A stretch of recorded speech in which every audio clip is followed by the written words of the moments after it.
Hey guys, it's Christopher with Martial Tactical Defense.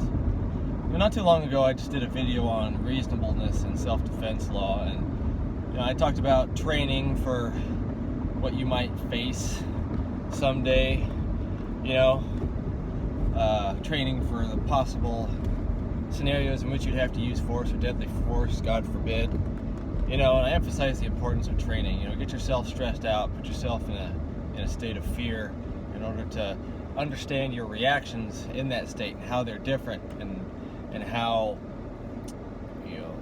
your thought processes are just shut down unless you've kind of gotten used to experiencing that and gotten used to controlling your breathing and trying to maintain conscious control.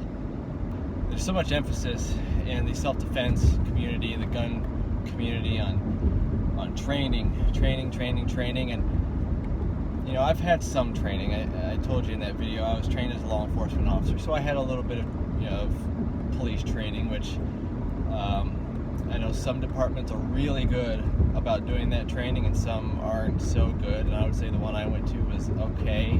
Like with Tom, I trained with Tom to try to improve my ability to defend myself or my family, God forbid something should happen.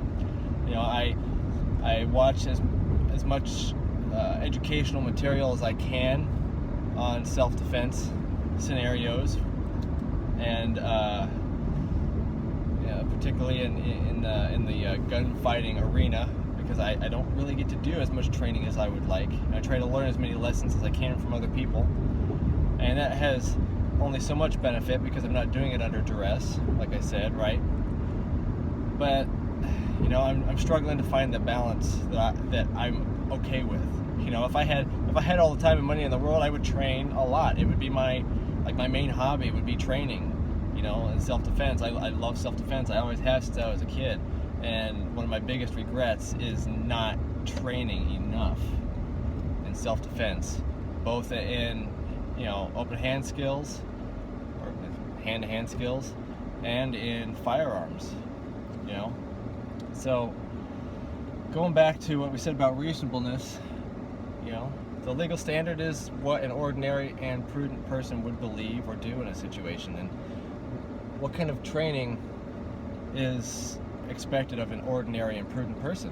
Give me your feedback, give us your feedback, let us know what you think is an ordinary and prudent standard of training for self-defense, both in hand skills and in gunfighting skills. This is Christopher with Martial Tactical Defense. Stay safe.